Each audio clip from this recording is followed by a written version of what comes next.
Arkadaşlar merhabalar. Kodlama ve robotik ders planında ikinci dönem birinci derse hepiniz hoş geldiniz. Sevgili Koder, bu hafta 19. haftaya girmiş bulunmaktayız ve kodlama ders planında Minecraft öğreniyorum konusuna geçiş yapıyoruz. Minecraft Edu'ya giriş yapmayı, ayarları, oyun oluşturmayı bileceksiniz. Blok oluşturma, kırma, inşa etme yöntemlerini bilecek, MakeCode bloklarını kullanacak, Minecraft Edu içerisinde döngüler oluşturarak problemlere çözüm üreteceksiniz. MakeCode bloklarını kullanarak kendi tasarımlarınızı oluşturmanızı istiyorum arkadaşlar. Şimdi buradan derse başlayalım. Minecraft nedir? 2009 yılında çocukların çok sevdiği sanal dünya inşa etme oyunu olarak tanıtıldı.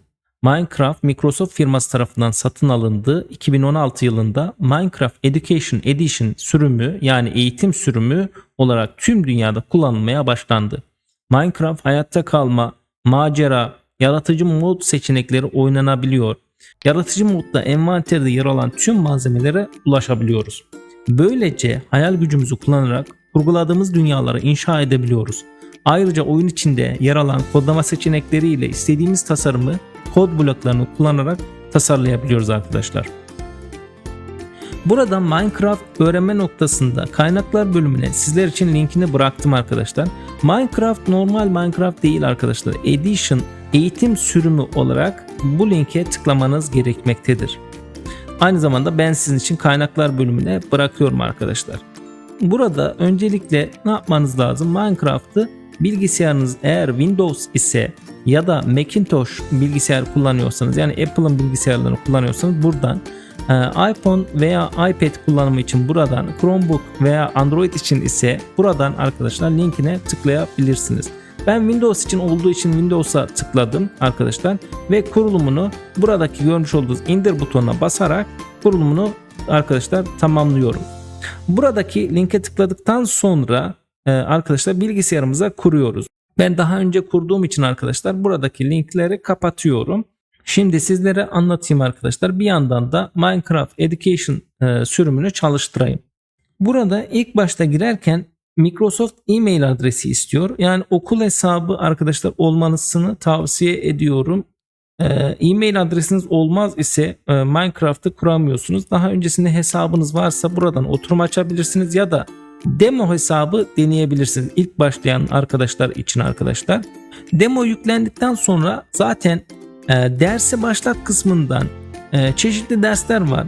Kısaca birinci dersten itibaren başladıktan sonra oynayarak bu işi öğrenebilirsiniz arkadaşlar. O kadar zor değil.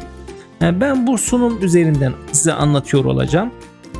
Burada oynaya bastıktan sonra arkadaşlar şöyle karşımıza dünyalar çıkıyor. Bu dünyaları ne yapıyoruz? Biz inşa ediyoruz. Aynı zamanda ayarlardan oyun oynarken kullanacağımız eğer herhangi bir ayarlama yapacaksanız buraya girersiniz veya hesap değiştir kısmından eğer başka bir hesapla mail şifreniz ile giriş yapmak istediğimizde bunu kullanırız arkadaşlar. Oyunun içerisine girdikten sonra yeni oluştur kısmına tıkladığımızda yeni bir dünya oluşturacağımız gibi arkadaşlar daha önce kullanılmış olan şablonları da ne yapabiliriz? Kullanabiliriz. Dünyalarımı görüntüle ise arkadaşlar bu bölüme tıkladığımızda kaydettiğiniz dünyalara ulaşabilirsiniz. Kitaplığı görüntülü ise eğitici kaynaklara ulaşabileceğiniz gibi farklı görevlerin yer aldığı özel dünyalara erişim sağlayabilirsiniz. Dünyaya katıl butonu ise tıkladığımızda karşımıza şöyle bir resim çıkar. Çünkü bu server dediğimiz olay arkadaşlar. Yani bir başka arkadaşımızın kurmuş olduğu ve kendi oluşturmuş olduğu kodu buraya girmemiz gerekir. Buradaki içe aktar kısmından ise arkadaşlar bilgisayara indirip kurduğumuz dünyayı ne yapabiliriz? İçeriye aktarabiliriz. Envanter kısmı. Envanter eklemek için klavyenin E tuşuna basılır. Tuşa bastığımızda aşağıdaki yer alan karşımıza ekran çıkar arkadaşlar. Burada kullanmak istediğimiz envanter ismini biliyorsak arama bölümüne ismini yazarak envantere ulaşabiliriz. Ya da buradan tıklayarak istediğimiz envanteri ne yapabiliriz? Seçebiliriz arkadaşlar. Envanteri seçtiğimiz takdirde karakterimizin eline gelecektir. Seçili bloğa farenin sağ tuşuna basmamız yeterli olacaktır arkadaşlar. Var olan ya da yanlış yerleştirilmiş bir bloğu kırmak istersek ise farenin sol tuşuna bir kere basarız. Agent kullanmak istediğimizde ise klavyenin E tuşuna basarız arkadaşlar. Buradaki görmüş olduğunuz arama kısmına agent yazarız ve agent'ı çağırırız. Agent ne işe yarar diye soracak olursanız, agent yumurtasını aldığınız takdirde ve cebine malzeme koyduğunuz takdirde farenin sağ tuşu ile agent üstüne tıklamanız gerekir ve istediğiniz envanteri cebine yerleştirmeniz gerekir. Bundan sonra agent'ı dilediğiniz gibi ne yapabilirsiniz? Kodlayabilirsiniz. Peki kodlama panelini açmak için hangi tuşa basacağız arkadaşlar? C tuşuna basacağız. C tuşuna bastığımız zaman Microsoft Make Code seçeneğini seçeriz. Yani diğerlerini de seçeriz ama Python kodlama biraz sizin açınızdan zor olacağından dolayı Microsoft Make Code ile başlamanızı tavsiye ederim. Bunu öğrendikten sonra Python'a geçebilirsiniz veya Tinker ile dünyayı yönetmeyi seçebilirsiniz arkadaşlar. Şimdi biz Microsoft Make Code'u seçtiğimiz takdirde oyuncunun eylemde bulunduğu ya da eylemde bulunduktan sonraki işlemleri atanacağı kodlar burada bulunuyor. Yeni bir proje oluştururuz. Projenin ismini veririz arkadaşlar ve şu şekilde kodların anlamını öğrenmemiz gerekir. Oyuncunun eylemde bulunduğu ya da eylemde bulunduktan sonraki işlemlerin atanacağı kodlar burada bulunur.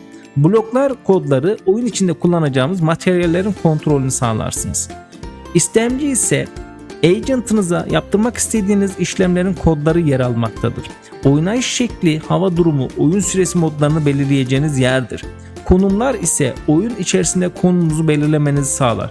Döngüler ise yapmış olduğunuz kodları, işlemleri, ne kadar sürede kaç tekrar yapabileceğiniz kodları görebilirsiniz.